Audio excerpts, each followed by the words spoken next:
যে ফকির তখন মরা ছিল, কবর ঢুকাই দেওয়ার সাথে দেখলাম ফকির আমার দিকে চোখ খুলে দেখে বলতেছেন, আপনি আমাকে কত আদর যত্ন করেছিলেন, এখন আমার উপর মাটি দিয়ে আমাকে বেজ্জত কেন করছেন? আমি চেহারা মলিন করলাম, আমি তো ওনাকে সম্মান দিচ্ছি, কবরস্থ করতে যাচ্ছি। তখন উনি মুস্কি হাসি দিয়ে বলছেন, না না, আমি আপনার সাথে মজা করছি, আমি আসলে মারা গেছিলাম, কেউ আমাকে পাইনি, আপনি পাইছেন, আপনি আমাকে দাফন করতেছেন। বলে আপনি কি মারা যাওয়ার পর জিন্দা? বলে হ্যাঁ, আনা মুহিব্বুন লিল্লাহ, আমি একজন আল্লাহর প্রেমিক। ওয়া কুল্লু মুহিব্বিন হাইয়ুন বাদাল মাউত, আমার মতো আল্লাহর যত প্রেমিক এরা কবরে আসলে এভাবে জিন্দা হয়ে যায়। আল্লাহর ওলিরা কবরের ভিতরে কি হয়ে যায়?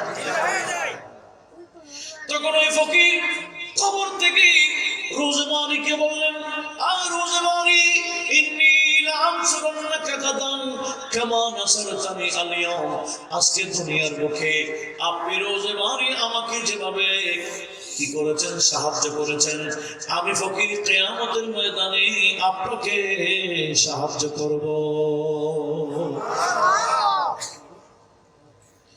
এখন তো কিছু বড়রা বলে, কিয়ামতে নবীর অবস্থা কি হবে নবী নিজেই জানে না। এক বিখ্যাত কুখ্যাত মুফাসসিরে কোরআনের একটা বক্তব্য শুনছি ফেসবুকে আরেক কয়েক বছর আগে। উনি বলছেন সেখানে, শাহজালাল শাহজালাল তার কেনা নবীর অবস্থা কি হবে নবী নিজেই জানে না। আপনাদের কি বিশ্বাস? বলে কিয়ামতে শাহজালাল শাহজালাল কিছু সাহায্য করার দূরের কথা, নবীও পারবে না। আপনাদের আকীদা ঠিক আছে? এটা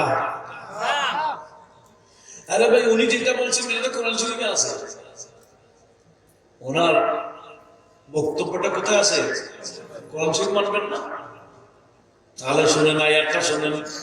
সূরা আহকাফের 9 নম্বর আয়াতে আমার আল্লাহ বলেন, হে রাসূল আপনি বলে দিন। কি বলবেন? মা কুনতু বিদআম মিনার রাসূলি, আমি কোন বিদআতি রাসূল না, আমার আগে রাসূল ছিলেন, ওই রাসূলদের ধারাবাহিকতায় আমি একজন রাসূল।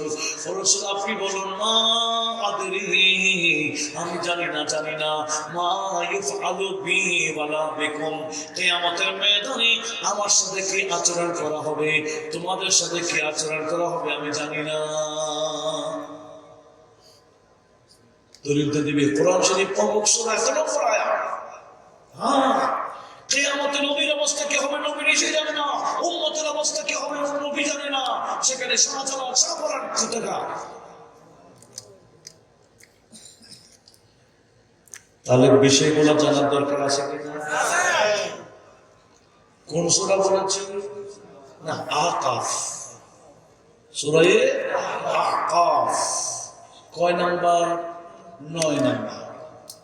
এই আয়াত দিয়ে দলিল দেয়, এরা জানে না এরকম কোরআন শরীফে আরো 160টি আয়াত আছে, সুবহানাল্লাহ, 160 আয়াত, যেগুলা পড়তে পারবেন, দলিল দিতে পারবেন না। বলে কেন? বলে 160টি আয়াতকে আমার আল্লাহ অন্য আয়াত নাযিল করে এগুলোর হুকুম রহিত করে দিয়েছে। কয়টি আয়াত আছে? ওই আয়াতের তত্ত্ব না জানলে তার জন্য ওয়াজ করা হারাম। একদিন এক যুবক মাওলা আলী শের বাজার কাছে গেলেন, তখন উনি কুফার জামে মসজিদে বসা আমির মুমিনিন ছিলেন, খলিফা মুস্তাফা ছিলেন। এক যুবক আমির মুমিনকে সালাম দিয়ে বলছে, হুজুর আমি অনুমতির জন্য আসছি। কিসের অনুমতি? বলে আমি ওয়াজ করব। আচ্ছা, ভালো কথা, তুমি ওয়াজ করবা। মাওলা আলী শের বাজার কিছু কাগজ দিলেন, দাওয়াত কলম দিলেন, বলে এখানে তুমি এক জায়গায় দেখবা কোন কোন আয়াতকে আমার আল্লাহ রহিত করেছেন, আরেক জায়গায় দেখবা কোন কোন আয়াত দ্বারা রহিত করেছেন, আয়াতে মানসুখা কোনগুলো, আয়াতে নাসিখা কোনগুলো আমাকে লিখে দাও। কোন আয়াত দিয়ে কোন আয়াতকে রহিত করেছেন দুটোটা দিবা। ওই যুবক বললেন,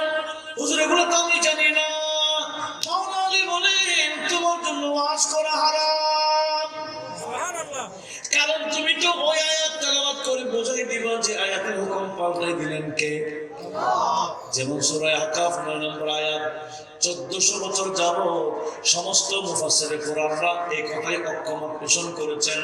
সূরা আহকাফের 9 নম্বর আয়াতের হুকুম আমার আল্লাহ রহিত করে দিয়েছেন সূরা ফাতর 5 নম্বর এবং 2 নম্বর আয়াত নাযিল করে। সুবহানাল্লাহ। এই তত্ত্ব না জানলে তার জন্য ওয়াজ করা কি?